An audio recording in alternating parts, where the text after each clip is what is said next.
parler du coup du projet 15-25. C'est le projet qu'on a fait, qu'on a proposé pour Toulouse Impact l'année dernière et qui a reçu un prix ESS, du coup, Économie sociale et solidaire de Toulouse Impact, pour l'insertion sociale de jeunes en exclusion.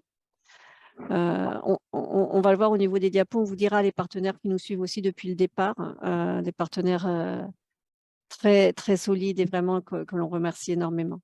Donc, le projet 15-25, c'est l'accompagnement des jeunes à la prise en main de leur projet de vie dans sa globalité. Donc, on l'a découpé en 2 morceaux.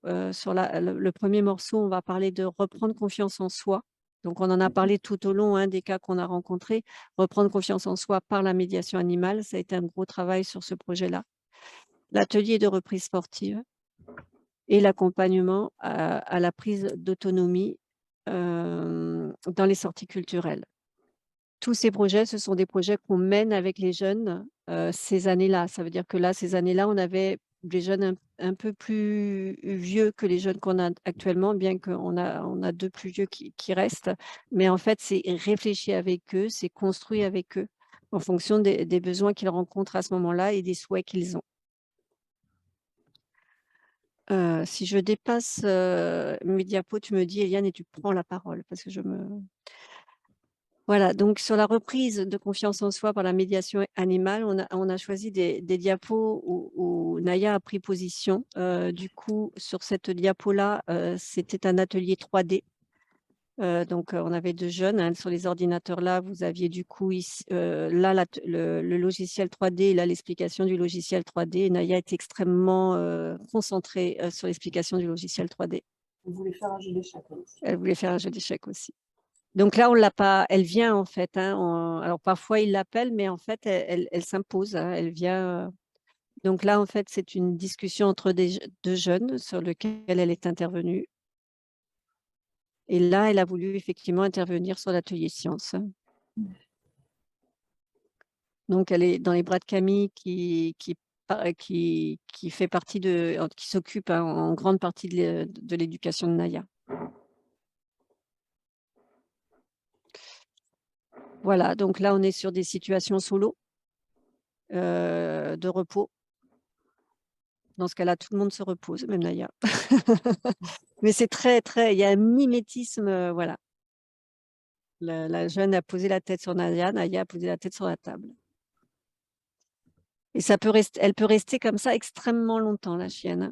Et là, c'est une promenade à l'extérieur. C'était nettoyons la nature, ouais. Ah oui, elle nous a accompagnés, elle a nettoyé la nature. Médiation équine. Donc là, on a fait un partenariat avec Equimed. Du coup, qu'on essaye de relancer cette année, mais pour l'instant, on n'a pas les financements. Voilà, donc on n'est pas sur de la thérapie. On ne fait aucun paramédical chez nous. On est vraiment, ça a été réfléchi au départ et voulu ainsi. C'est vraiment un lieu de répit où on ne parle plus de… Justement, quand on disait tout est à l'initiative du jeune ou à la volonté du jeune, on ne fait pas des ateliers préparés où on va travailler ça ou ça en fait. C'est telle situation qui entraîne tel questionnement sur lequel on va travailler ensemble. Mais voilà, il y a pas du tout pour nous de notion de thérapie ou de thérapeutique. Vraiment, vraiment, on se donne pas du tout cette étiquette-là. Et du coup, c'est de la médiation. Donc, c'est vraiment voilà, de la prise de contact avec nos amis les chevaux et les poneys. Alors, je ne me rappellerai pas tous les noms. Là, il y a Dexter. Non, Dexter, c'est le poney, C'est le petit, justement. ouais. Et Avril. Avril, Dexter, et c'est celle qui a un nom compliqué. Je ne saurais pas dire. Voilà. Ils sont, c'est une association qui est née il n'y a pas très longtemps, qui est du côté de Saint-Thomas. Au Fourtique, Ouais, au justement, Fourtique. là où on montrait tout à l'heure les photos où on avait fait la marche dans un bois. Ben voilà, donc, en fait, ça avait été demandé essentiellement par nos grands. Alors, nos grands, quand on parle de nos grands, c'était de cette époque, c'était là et là, et qui avaient souhaité dans leur réflexion, et c'est pour ça que c'est très réfléchi, ils avaient souhaité en fait des temps de médiation équine que à dos grands, et ensuite tout mélanger parce qu'ils considéraient que ça ne leur apportait pas la même demande sociale et que ce n'était pas pour eux le même investissement et le même travail.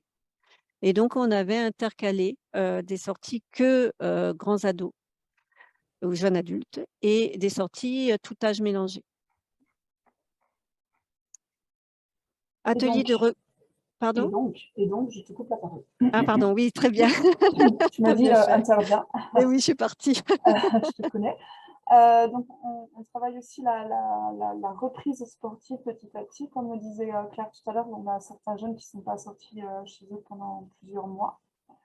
Donc, on avait un partenariat l'année dernière avec la Fédération française du sport adapté et notamment une association qui malheureusement n'existe plus vraiment, qui s'appelait Actifixi.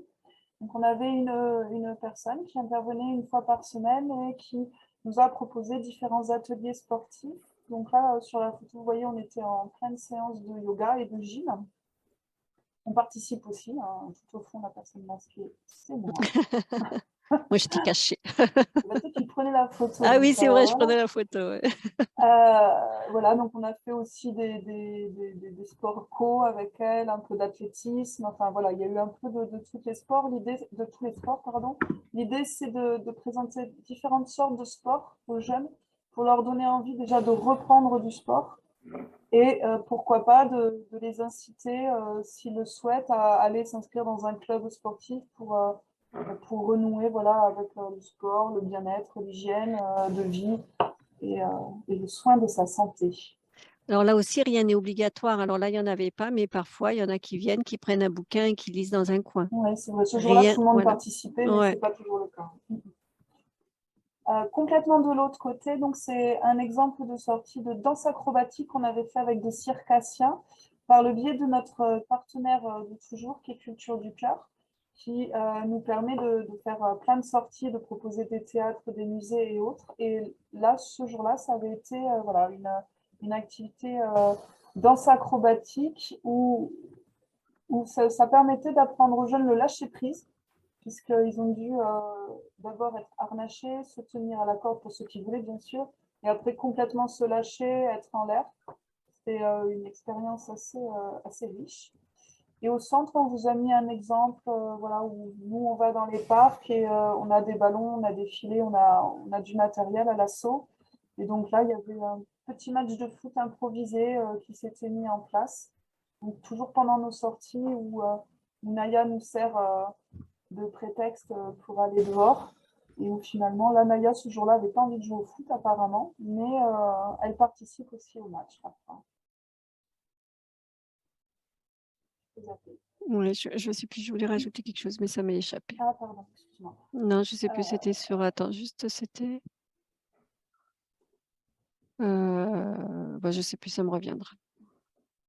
Donc, toujours dans ce projet, on accompagne les jeunes sur leur prise d'autonomie dans les sorties culturelles. C'est Culture du Cœur qui nous permet ça en grande partie, puisqu'ils nous permettent d'accéder à des musées gratuitement, ou en partie gratuitement, ça dépend, voilà, gratuitement. On participe également à ce qu'on appelle la valise Rio Loco, qui est en fait des temps de préparation du festival Rio Loco, ce qui nous permet d'aller à 2 spectacles musicaux et donc, comme je le disais tout à l'heure, de participer à l'œuvre créative collective qui est exposée pendant le Rio Loco. Donc là, vous voyez, il y a une image pendant un concert de Rio Loco l'année dernière. En dessous, on avait fait le musée le couvent des Jacobins, c'est un musée. Oui, c'est ça, oui. Où on avait participé du coup à un atelier sur les manuscrits du Moyen-Âge. L'autre photo en extérieur, c'est le muséum Histoire naturelle. On avait fait toute une visite adaptée, hein, toujours toutes nos visites sont adaptées là au muséum. C'est les personnes du service accueil, médiation et handicap, je crois, il s'appelle ce service. C'est des médiateurs culturels qui sont vraiment à l'écoute de toutes les particularités qu'on leur donne pour accompagner, pour expliquer au mieux et s'adapter au mieux à tous les profils des jeunes qui sont avec nous. En plus, on est en multi-âge, donc ils jouent bien le jeu. On a eu la chance de visiter les thermes qui sont sous les bâtiments des années 70 d'Ancely, donc les thermes romains derrière les arènes romaines. Et de l'autre côté, c'est un atelier justement au couvent des Jacobins de calligraphie qu'on avait fait. Donc tout ça, ça s'est permis grâce à Culture du Cœur.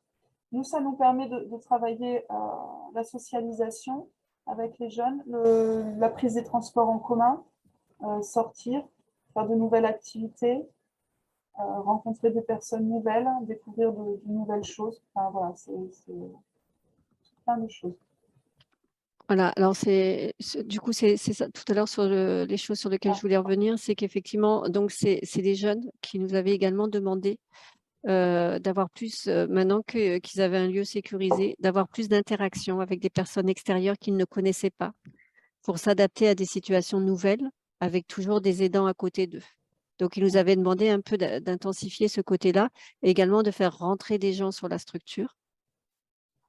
Et l'autre chose sur laquelle je voulais revenir aussi, c'est par exemple à ce concert-là qu'on a eu, nous, des difficultés. En fait, nous, nos sorties, on les prépare énormément, entre autres avec Culture du Cœur. Ça veut dire qu'on annonce le public qu'on aura et qu'on leur dise ce dont on a besoin. Donc là, sur ce concert, qui était un concert debout, on leur avait demandé près de la sortie des chaises en fait, avec le nombre de jeunes qu'on avait, parce qu'ils ne sont pas capables en fait d'être trop près de la scène. Il faut qu'ils soient tout près de la sortie, il faut qu'ils soient assis parce qu'il y a une très grande fatigabilité sur un grand nombre de ces jeunes-là.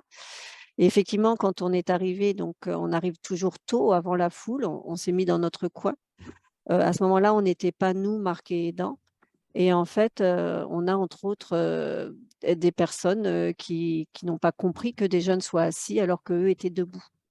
Et donc, il a fallu qu'on intervienne et même pas pour une personne que moi, je la prenne à part et que je lui explique les profils qu'on accueillait, qu'il ne fallait pas qu'il intervienne comme ça, pas avec autant d'agressivité, que ça pouvait faire quelque chose d'extrêmement explosif et qu'en fait, tout ça, ça avait été préparé, que ça avait été organisé et que c'était comme ça. Voilà. Donc, en fait, pour pas avoir ces situations un peu conflictuelles qui sont alors du coup émotionnellement très difficiles pour nos jeunes, même si on essaye de s'écarter pour les vivre, en fait, ils ressentent tout. On a pris le parti d'avoir effectivement un dossard indiquant que le groupe qu'on encadrait était un groupe à fragilité.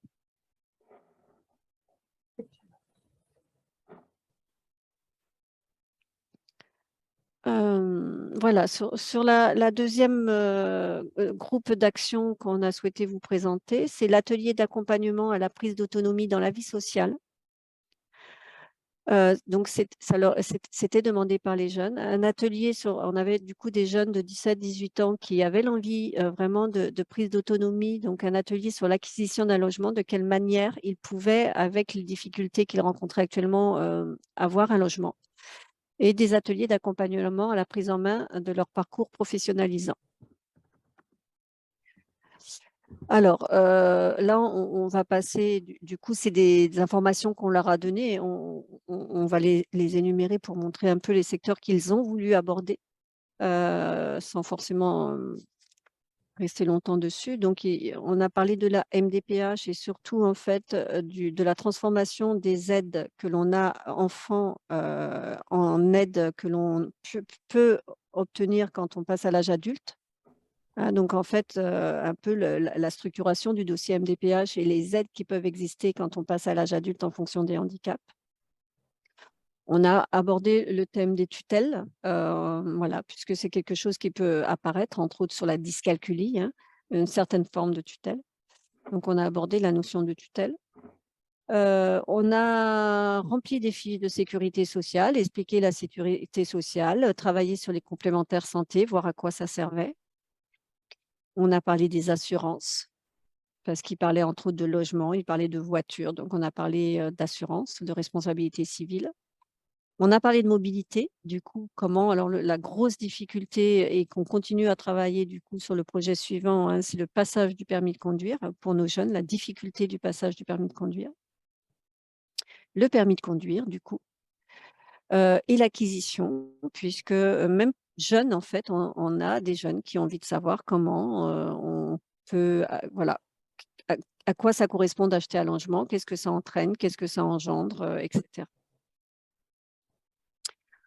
on a par rapport au logement, parce que alors on délègue, on délègue les choses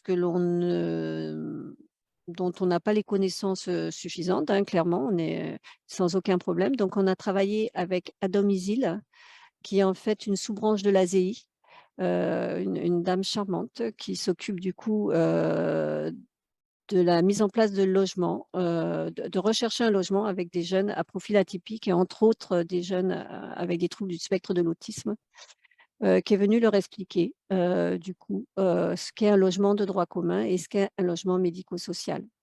Voilà, en expliquant un peu tous les types de logements et dans le droit commun et dans le logement médico-social. Et donc, les différents parcours qu'il fallait pour entrer dans dans tel ou tel type de logement. Ce qu'elle pouvait faire, elle, à sa hauteur, hein, à Domicile, c'est une association qui va de l'envie d'avoir un logement jusqu'à l'obtention du logement, la recherche du logement, le type de logement, la recherche du logement, les visites du logement, le remplissage des dossiers en fonction du jeune, hein. Elle peut faire en fait toutes ces étapes-là. Donc là, sur ce type d'intervention extérieure, donc on a pris contact effectivement avec elle. Elle a souhaité nous montrer le diaporama une première fois pour savoir si effectivement c'était, alors on pourrait dire FALC pour nos jeunes à nous, hein, c'est-à-dire compréhensible et accessible même dans la longueur de la chose, hein, par nos jeunes à nous. Donc on a fait cobaye et après elle est venue sur la structure et elle a proposé la même chose aux parents de nos jeunes. Là, du coup, Voilà. c'est tout. Oui. Ensuite, donc, on leur propose des ateliers d'accompagnement dans le parcours professionnalisant. Donc là, pareil, hein, c'est en fonction de leurs besoins, de leurs attentes, de où ils en sont dans leur projet et dans leur avancée. Donc, parmi toutes les choses qui ont été faites, donc, on a réalisé en ligne des tests d'orientation qui permettaient de voir ce qui pouvait plus les intéresser, plus leur plaire, plus leur correspondre. Je peux avancer. On a travaillé sur les différents types de filières, sur les différents diplômes, que ce soit les CAP, les BEP, les bacs pro, le bac général, technologique, les études après, en fonction des recherches métiers qu'on avait faites. Voilà. On a travaillé sur la création de CV, avec pour certains l'objectif de trouver un travail d'été sur la fin d'année scolaire dernière. Pour d'autres, juste voilà, voir comment ça fonctionne, comment on doit le rédiger, qu'est-ce qui est important de faire ressortir. Donc c'est un exercice pas mal qui leur permet en fait de se rendre compte que même s'ils en sont qu'au collège, en fait, ils peuvent mettre des choses dans centre d'intérêt, ils peuvent mettre des choses dans savoir-faire, ils peuvent mettre des choses dans savoir-être. Et c'est assez valorisant en fait pour eux de se rendre compte de ça. On a travaillé sur la rédaction donc, de courriers au sens général, ça veut dire lettres de motivation pour ceux qui cherchaient un emploi d'été, mais aussi des mails. Alors, pas forcément uniquement dans le parcours professionnalisant, puisque comme les jeunes participent aussi à la mise en place des projets et de certaines sorties, l'année dernière, par exemple, ils ont émis le souhait de faire une initiation tir à l'arc. Ce sont des jeunes, et notamment un jeune en particulier, qui a pris sur lui, il m'a dit, on va écrire le mail ensemble. Il a écrit lui-même à l'association de tir à l'arc qu'on avait sélectionnée pour pouvoir prendre tous les renseignements. Donc, c'est toutes ces choses-là voilà, qu'on met en place à leur demande aussi. La première année et l'année dernière, on a participé à des salons étudiants et notamment, en fait, on les a accompagnés. Donc, la première année en présentiel et l'année dernière en visio au salon InfoSup, ce qui permet, alors évidemment, c'est beaucoup pour le post-bac, mais il y a quand même des CFA qui sont là pour représenter à la base des BTS, mais qui sont tout à fait disposés à répondre aux questions concernant les CAP, les bacs pro et autres. Donc, on a pu prendre pas mal de renseignements. Et on fait une veille aussi de toutes les journées portes ouvertes. Et certains, voilà, on les aide à faire les démarches pour s'inscrire, pour aller sur des journées portes ouvertes, pour de la prépa métier notamment l'année dernière.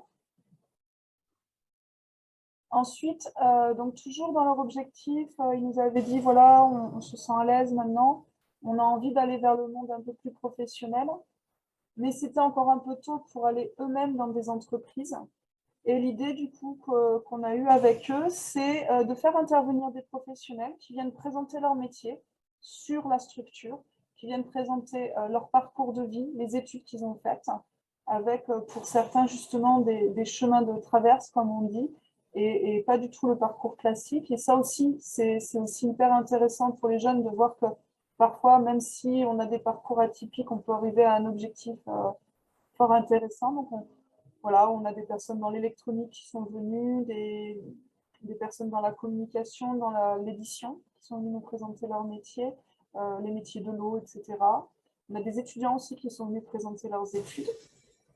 On a également la mission locale qui est venue et qui est intervenue sur notre structure pour présenter tout ce que pouvait faire la mission locale, notamment par rapport en fait au souhait des jeunes de passer à l'étape suivante par la suite, c'est-à-dire essayer de réaliser des stages, et du coup la nécessité de réaliser et de mettre en place des conventions de stage qui passaient notamment du coup par leur inscription à la mission locale, puisque nous ne sommes pas centre de formation, nous ne pouvons pas faire de conventions de stage. Et du coup, on leur a parlé également des processus Pôle emploi, Cap emploi qui accompagnent les jeunes dans leur début de vie professionnelle, on va dire. Voilà, dans la même idée, hein, on a par exemple mis en place à ce moment-là, on a 2 jeunes qui aujourd'hui vont sur leurs 19 ans, qui allaient sur leurs 18 ans, qui, où il était en fait attesté, accepté qu'ils n'arriveraient pas à passer le bac lié aux troubles anxieux et à l'ensemble des matières qu'il fallait passer. Et on s'est tourné du coup vers Paul Sabatier et l'association Aspi Friendly pour avoir accès au diplôme d'accès aux études universitaires. C'est un diplôme où il y a 4 matières à passer, que l'on peut faire en grande partie à distance, en cours du soir, donc avec peu d'heures, et où ils ont le droit de passer 2 matières la première année, 2 matières la deuxième année.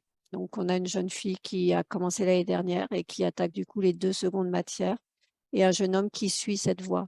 Donc, en fonction de la demande ou du moment du parcours où en est le jeune, on essaye avec lui de trouver la voie, en fait, qui peut correspondre à ce moment-là, avec les capacités du moment pour continuer à avancer vers un but, en fait.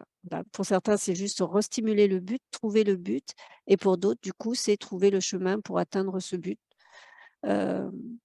Et du coup, avoir des étapes valorisantes et réussies.